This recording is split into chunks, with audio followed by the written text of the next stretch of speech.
Your haircut could get you arrested. Watching the wrong TV show could cost you your life. Owning a foreign movie could send your entire family to prison. This isn't some dystopian movie.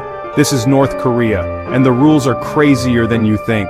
Get ready for laws so insane they'll make you grateful for every freedom you have. Today we're diving deep into the reported laws and social rules of North Korea.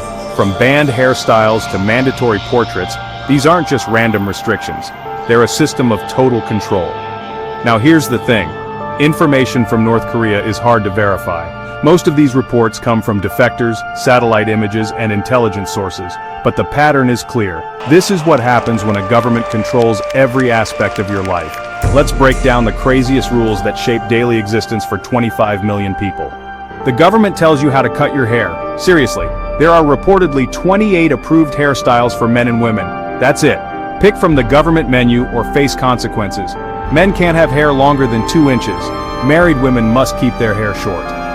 Unmarried women can have longer hair, but only certain styles. Why does the government care so much about your haircut? It's about conformity. When everyone looks the same, individual expression dies. But it gets weirder. Jeans are reportedly banned because they represent American culture. Blue denim is literally illegal.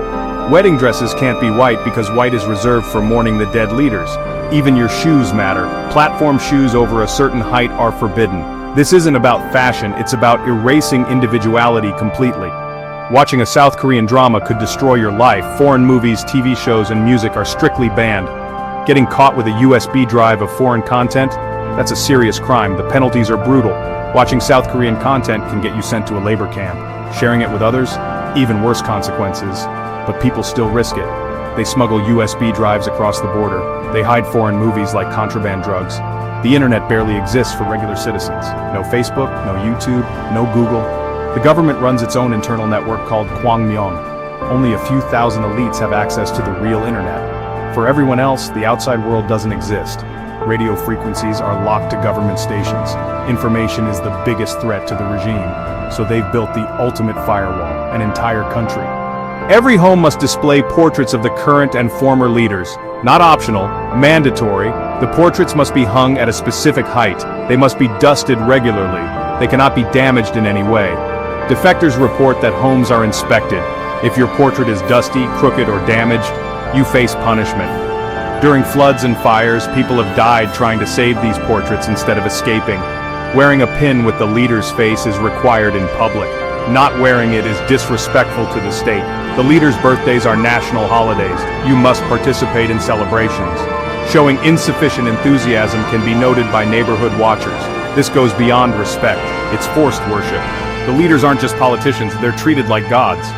You can't move to a different city without permission. You can't travel to another province without approval. Want to visit family in another town?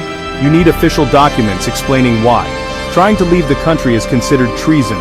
The punishment isn't just for you, it's for your family too. 3 generations can be punished for one person's crime.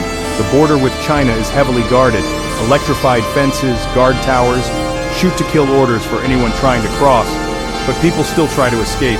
They risk everything for a chance at freedom. The ones who make it out are called defectors. The ones who don't, well, their families never see them again. Freedom of movement, something you probably take for granted, simply doesn't exist. Listening to foreign radio broadcasts is a political crime. Sharing foreign news is hostile activity. Speaking negatively about the government, even in private, can land you in a political prison camp. These aren't regular prisons. They're called kwanliso, places where entire families disappear. Human rights groups estimate 80,000 to 120,000 people are held in these camps. Many never come out. What counts as anti-state behavior? Almost anything. Talking to foreigners without permission. Having unauthorized contact with people outside North Korea. Even accidentally damaging something with the leader's image. The punishment often extends to your children and grandchildren. 3 generations of punishment for one person's crime. This creates a climate of fear so intense that people self-censor their thoughts. Beyond the headline-grabbing laws, daily life is controlled through work assignments, food rationing, and constant surveillance. The government decides your job. Your career isn't your choice. It's assigned based on your family's political classification. Food distribution depends on your loyalty rating. More loyal citizens get better rations. Suspected dissidents get less. Your neighbors watch you. Your co-workers report on you. Children are taught to inform on their parents. Community meetings are mandatory. You must attend political education sessions. You must participate in group criticism sessions where people confess their mistakes. Even your living space isn't private. Unannounced inspections can happen anytime. This isn't just about following laws, it's about a system that monitors and controls every moment of your existence. But here's what's remarkable. Despite all these restrictions, people find ways to survive and resist. Black markets exist in every city. People trade foreign currency, smuggled goods, and information. USB drives with foreign content spread through underground networks. People copy and share foreign movies like samizdat literature in Soviet Russia. Cell phones, though officially restricted, are increasingly common. People use them to communicate and even smuggle information across borders. Defectors report that younger North Koreans are less loyal to the regime. They've seen glimpses of the outside world through smuggled content. Private tutoring markets have emerged. People pay for better education outside the official system. Even small acts of rebellion happen daily. Wearing slightly different clothes, listening to foreign music quietly, speaking more freely with trusted friends. Where there's oppression, humans find ways to preserve their dignity and humanity. These reported laws aren't just weird rules, they're tools of total control. Control of information keeps people ignorant. Control of movement prevents organized resistance. Control of appearance erases individuality.